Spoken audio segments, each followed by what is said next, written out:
Prabhat Ranjan Sakar, also known as Sri Sri Anandamurti, was an Indian philosopher, spiritual leader, and the founder of Anandamag, a spiritual and social organization. He introduced the concept of Neo-Humanism as a guiding ideology for the new generation.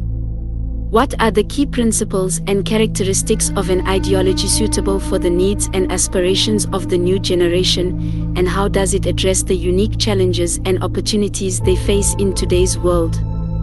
See, Neo-Humanism is a philosophical and ethical framework or attitude that emphasizes the well-being of all beings, both humans and non-humans, as well as the welfare of the entire universe. Here is how Prabhat Ranjan Sarkar placed the Neo-Humanism as an ideology for the new generation. So the one is universal love and compassion. Neo-Humanism promotes universal love and compassion for all living beings. It encourages people to expand their circle of concern to include not only humans but also animals, plants, and the environment and the nature. So this shift towards a broader, more inclusive love is essential for the well-being of the world. Then comes the point, environmental stewardship. Sarkar emphasizes the importance of environmental conservation and sustainable living. Neo-Humanism encourages responsible stewardship of the earth and recognizes the interconnectedness of all life forms. It promotes practices that help protect and preserve the environment for future generations. Now let us do the holistic education. Neo-Humanism advocates for a holistic and well-rounded education, a neo-humanistic education system that nurtures the physical, mental, and spiritual aspects of an individual.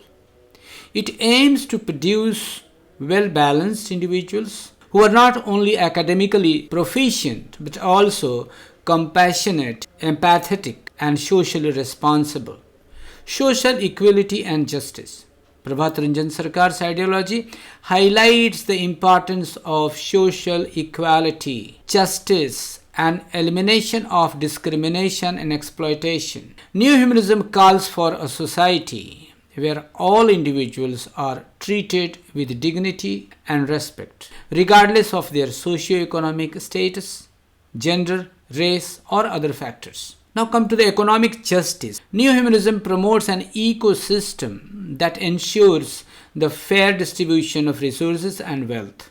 It advocates for sustainable economic practices that benefits all members of society rather than the select a few. He has given a very socio-economic philosophy called progressive utilization theory, that is PROUT.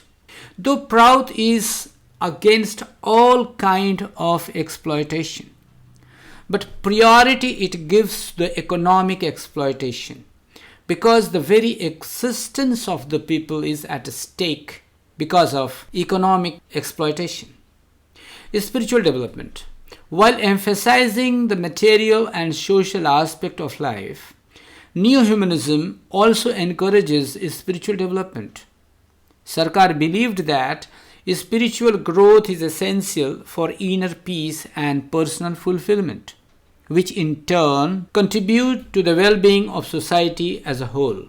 Global unity and cooperation. Neo-Humanism envisions a world where nations or samajas cooperate for the greater good of humanity. It encourages global unity and the resolution of conflicts through dialogues and cooperation rather than through violence or aggression. Prabhat Ranjan Sarkar's Neo-Humanism is intended to provide a comprehensive and balanced approach to personal, social, and global well-being.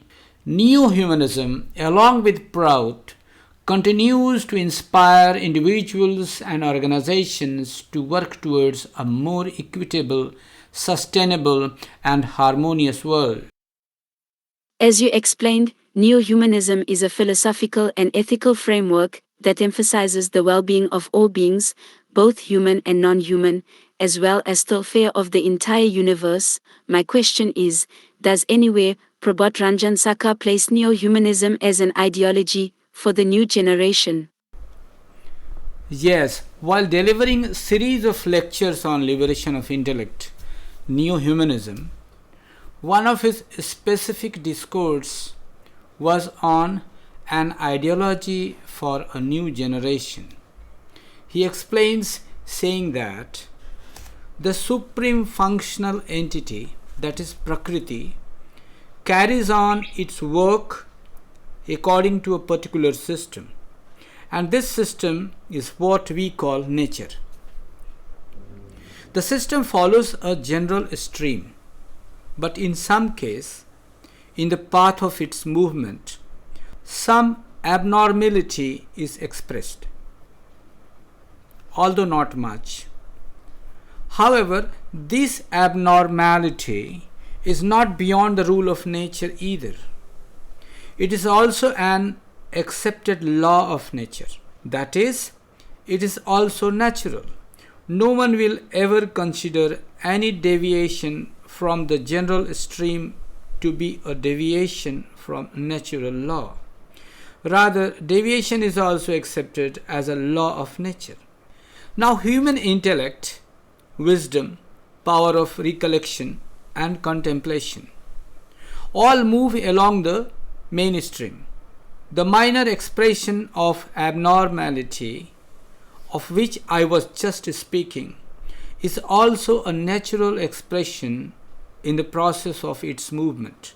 There is no unnaturality or abnormality in the universe. Everything is accepted. Nothing is unnatural or abnormal. I can call it a functional faculty accepted by nature, or a specific type of functional faculty within the scope of nature, within the scope of supreme functional principle.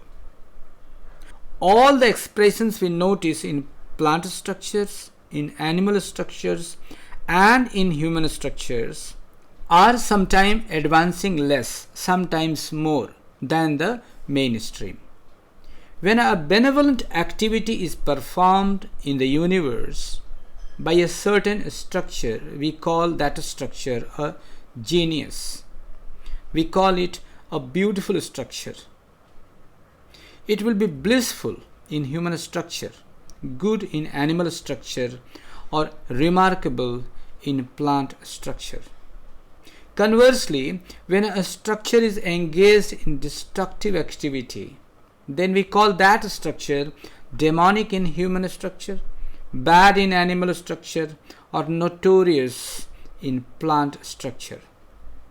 Here we are mainly concerned with the blissful in human structure and demonic in human structure. So those blissful in human structure utilize their genius for new inventions, discoveries of various things, and thus add in the development of the psychic and spiritual potentialities of the human beings and help them to move in unison towards the goal. They are assets of human society. It does not require a high degree of intellect to know and understand them fully. But those who are demons in human structure are all in categorical forms, fall into various categories. Although these structures, these frameworks look like human beings, they are exceptionally clever and cunning.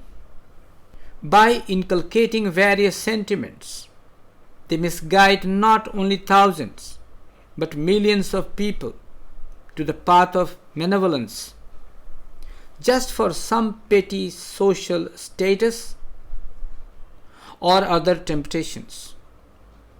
Common people never think deeply about this. They have not been taught how to think deeply about it. They do not ponder over it even now. Until today, this aspect of knowledge has been generally unknown to the world. That is why common people, not fully understanding these cunning people, are inclined to give them undue importance and accept their words as authentic, thus bringing about considerable harm to the society, the state, and the common masses.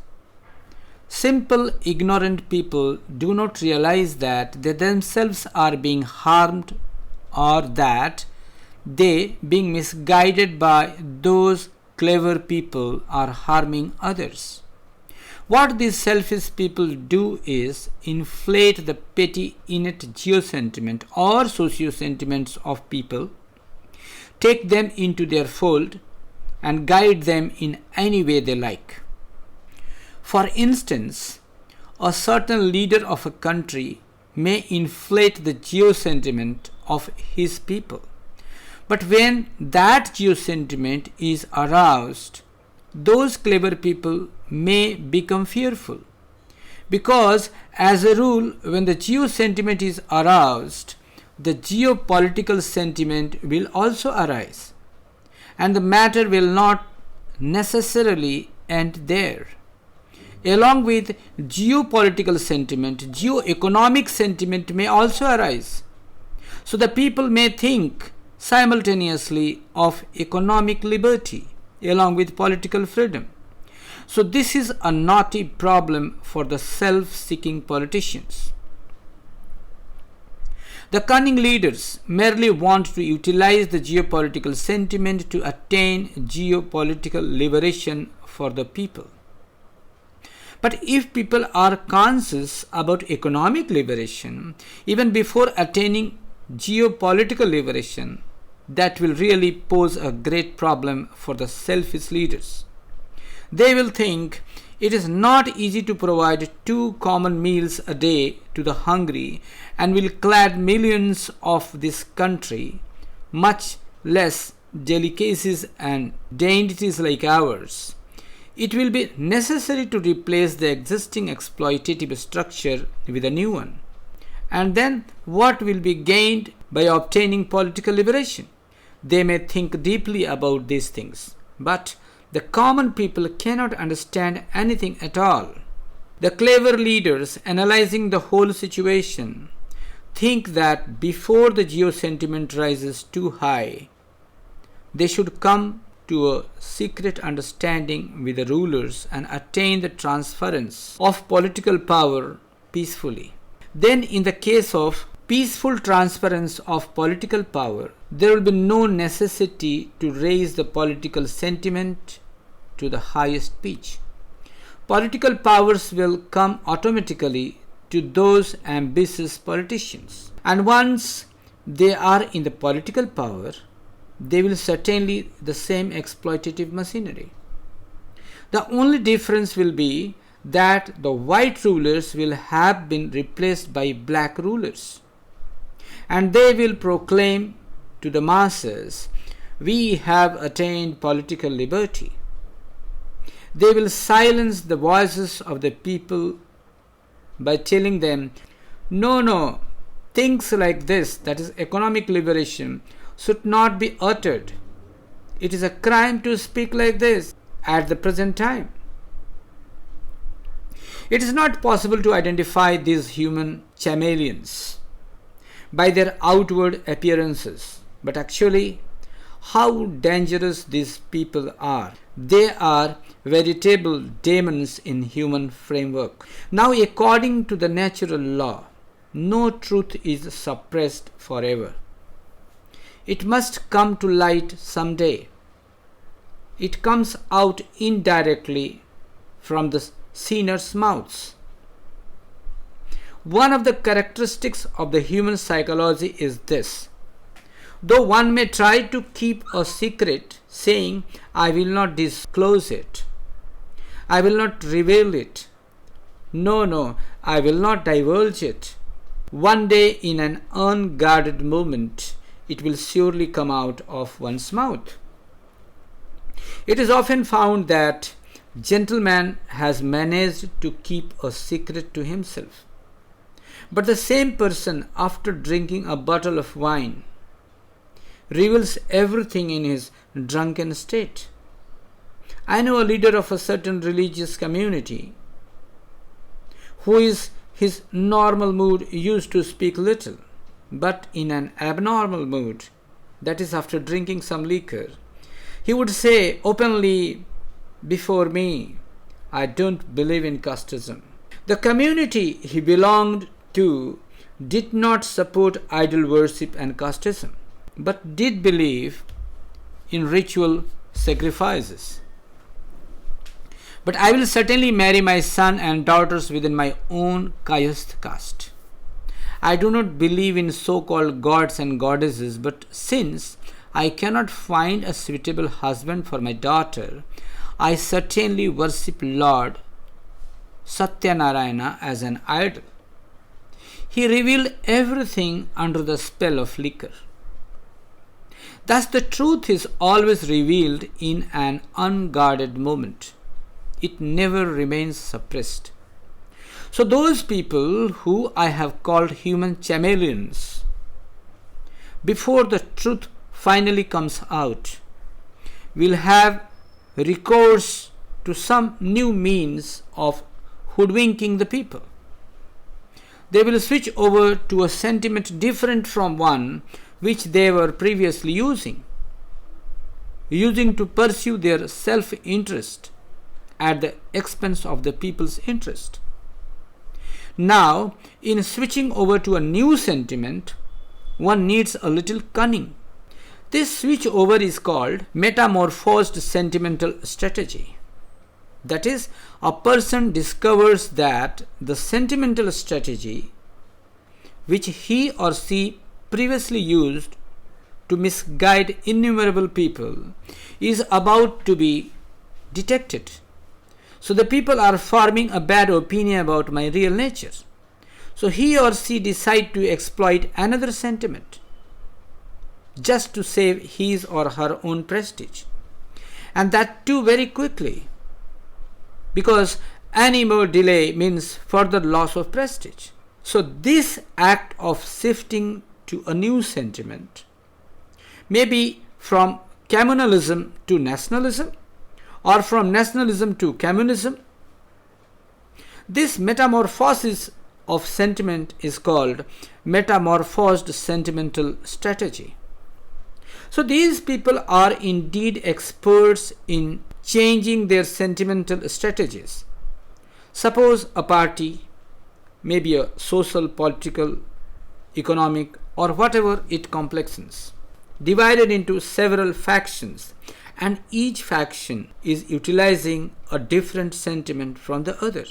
So those who are clever enough will select the majority party and identify themselves with that group, for their political ambitions will be fulfilled thereby. What they usually do in these circumstances is to waste no time in issuing their statements in effusive language in favor of the majority group, denouncing the other faction. Or they may also speak out saying, I made a great mistake, I committed a Himalayan blunder, and I completely shift to another party, therefore ensuring their political position. You will find people of this mentality in all spheres, social, economic, political, cultural, etc. They exploit people's sentiment primarily for their own social position and secondarily for other purposes also. So in this regard, they are not at all eager to promote human welfare. Rather, they look upon people as pawns, saying, well, I will deploy these 100,000, 200,000 people for this purpose, another 500,000 for that purpose. This is how they calculate. This simple and unwary people who place their faith and trust in them and were misguided, may become uprooted from their ancestral homes and be forced to live a life of shame and disgrace. As refugees, they have to move from shelter from place to place like street dogs. Who are responsible for the distress of these millions of refugees? Those demons in human framework, whom those poor fellows trusted. But meanwhile, the refugees roam about hither and thither, and today the number of refugees is not only thousands but many millions in various parts of the globe. And for their precarious existence, for the ignoble deaths of those millions of wretched people, only a handful of people, demons in human framework, are really responsible. They come to the world and leave it in great ruins. During their lifetime, they fully utilize all the mass media. The common people become confused and cannot think beyond that which the mass media tells them. It is a general weakness of common people that they are inclined to believe whatever is printed in books and journals. Those demons in human form do not think that after their demise, a real evaluation of their ideas and actions will take place. Only then do people realize, my God, what a great mistake I made. I worshipped a monkey, taking it to be a god. What a great misfortune I have brought upon myself. But now the situation is beyond repair. The people become divided. The state becomes divided.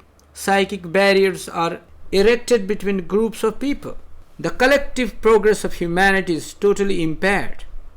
So these type of people, I have said, and again I repeat, you will encounter in different fields of life. Some are inclined to believe that these type of people are found only in the political field, but this is not the case. They are in every field, especially in the fields of so many schools of philosophical thoughts. They have a heinous tendency to demolish the position of their opponents. In the past, many thinkers stated one thing in the beginning, but subsequently, when they discovered that the plain truth would cost them public support, they somersaulted. It is not proper to mention anyone's name, but now you have the measuring rod, the touchstone in your hands. You can judge for yourselves. I will give some example. Maharshi Kapila, while pondering his Sankhya philosophy, did not initially say anything about Ishvara, the Supreme Entity. His school of philosophy is known as Nirishwar Sankhya, aesthetic Sankhya. When he found himself in a very embarrassing position from the philosophical point of view, when he sensed that his philosophy was likely to be discarded by the people, he quickly invented a new concept of Janya Ishwar, proto-God, and indirectly accepted the existence of God. Another example. According to the Sankaracharya's school of philosophy, everything is Maya. That is, there is illusion in beginning, illusion in the middle, and illusion in the end. This is called Pramad in Sanskrit. But then, that same Sankaracharya composed hymns to the river Ganges, Devi Sureswari Bhagavati Gange, O divine Ganga, goddess, who has descended from the heavenly abode of the gods. According to him, the entire universe is false. So, in this false universe, the river Ganges is also false. So, what was the necessity or eulogizing such a false river? This is a case of somersaulting to save oneself from a very embarrassing position. Just like a harmless snake pretended to be poisonous. This is a very fine example of metamorphosed sentimental strategy. There may be some people who will consider their changes of sentiment a strategy to be natural process of evolution. But in fact, it is not evolution, but a metamorphosis of strategy. Evolution does not take place so quickly nor so easily. So those who have harmed humanity have various natures. And by now you have already understood those type of people. It is a bit hard to identify those human chameleons who change their sentiments in order to exploit humanity more. Sometimes they shift their ground from one geo-sentiment to another geo-sentiment, sometimes from geo-sentiment to socio-sentiment, or from one socio-sentiment to another socio-sentiment. They are adept at everything to attain the support of the masses. One day a certain leader said, "I will not allow my country to be divided. My country will be partitioned only over my dead body, not before." What he did in this case was to exploit both the geo-sentiment and the socio-sentiment simultaneously. All clapped their hands in joy and said, "He is the only hope of our country." And they considered him a god incarnate. Then when the country was really partitioned, that leader did not open his mouth in the beginning. He preferred to observe his vows of silence. Later he merely said, "I am extremely sad.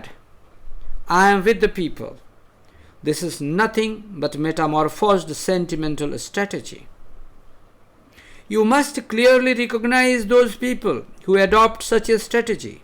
And to recognize them, one needs a greater degree of intellect, not merely common intellect. Then what is necessary? First, one who attempts to know them should train one's mind. And to train the mind, there must be a proper base. Suppose some boys want to practice running. They need a place for that. Similarly, to train the mind, a base is required. In this case, the base is Samaj Tattva. Whatever others might say, I sincerely believe that all humans have the right to food, clothes, accommodation, education, and medical treatment. It is not enough for me to accept their rights in principles. As an honest person, I should make the utmost effort to see that they have attained their rights. This is the spirit of Samaj Tattva. Now, Proto-Psycho-Spirituality. In Hindi we call it Adhyatmonmukh Mansikta. But it will not do to stop here with spirit only. Supposing some boys want to run.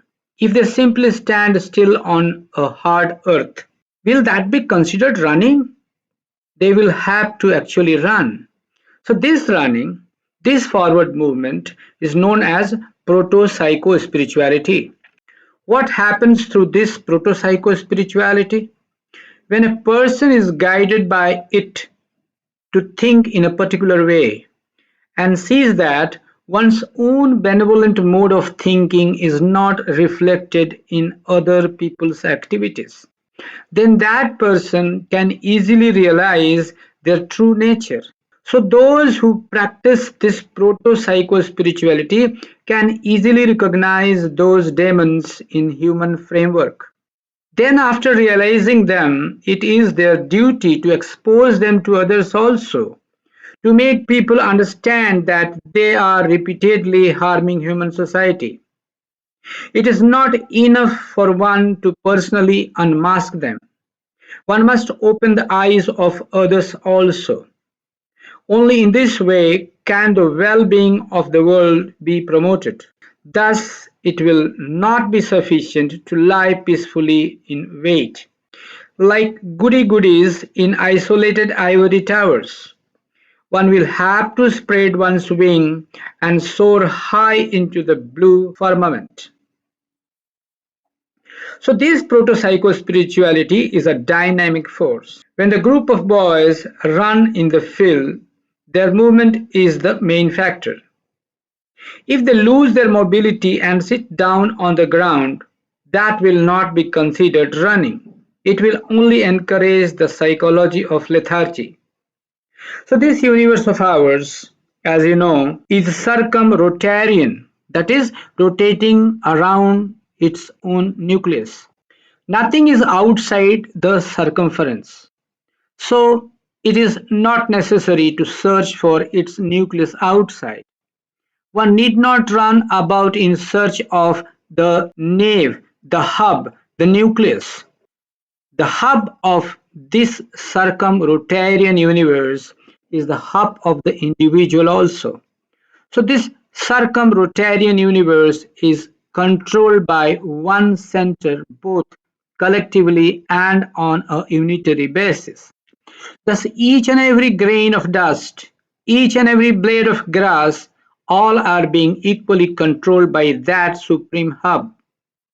Now if by some means an individual can make his or her individual psycho-spiritual hub coincide with that circumrotarian spiritual hub, then that individual will feel oneness with every grain of dust, with every blade of grass. That will be his or her psychology. This very realization will make one's life force throb throughout the entire universe. By means of this proto-psycho-spirituality, one can fight against all sorts of socio-sentiments. The human chameleons who use socio-sentiment or geo-sentiments can also be easily detected in the light of proto-psycho-spirituality. Now you may ask, what is proto-psycho-spirituality? First, we must discuss what psycho-spirituality is. Since it is the mind which advances towards spirituality, it is called psycho-spirituality. And it is called proto in the sense that it is a flickering entity. It is like a flickering flame, not like a steady flame. It is not something unruffled or fixed. It is expressive of movement. Hence, it is not complete psycho-spirituality, but proto-psycho-spirituality. And the mobility portion within the systalsis of proto-psycho-spirituality is purely psychic. And the blissful staticity within the systalysis is purely spiritual. So it is a happy blending of psychic and spiritual strata. Thus I call it psycho-spirituality. One thing more should be addressed here. Whenever people, after performing some activity, think of the nucleus of the circumrotarian universe, their minds become all pervasive. Such people can never think of harming others. Rather, they will think only of universal welfare. In that elevated state of mind, they will easily detect those demons in human form and will acquire the necessary capability to properly guide the ordinary or extraordinary individuals or groups who tend to be misguided by all sorts of socio-sentiments. Because socio-sentiment is many times more harmful than geo-sentiment. Intelligent people should clearly realize this and then through seminars should make people aware of the importance of Samasamaja Tattva and proto-psycho-spirituality to fight against socio-sentiment. This is how intelligent people will show them the path of liberation. This must be done, for although there may be some individuals who, knowingly or unknowingly, are fighting against this social sentiment, the majority of people are in darkness. That is why you have to carry the collectivity with you, because the collectivity is yours. The collectivity is not outside you. Your future is inseparably connected with the collective fortune. You must make the entire collectivity with you and move towards the sweetest radiance of the new crimson dawn, beyond the veil of the darkest night. That is how P.R. Sarkar recommends and explains about an ideology for a new generation.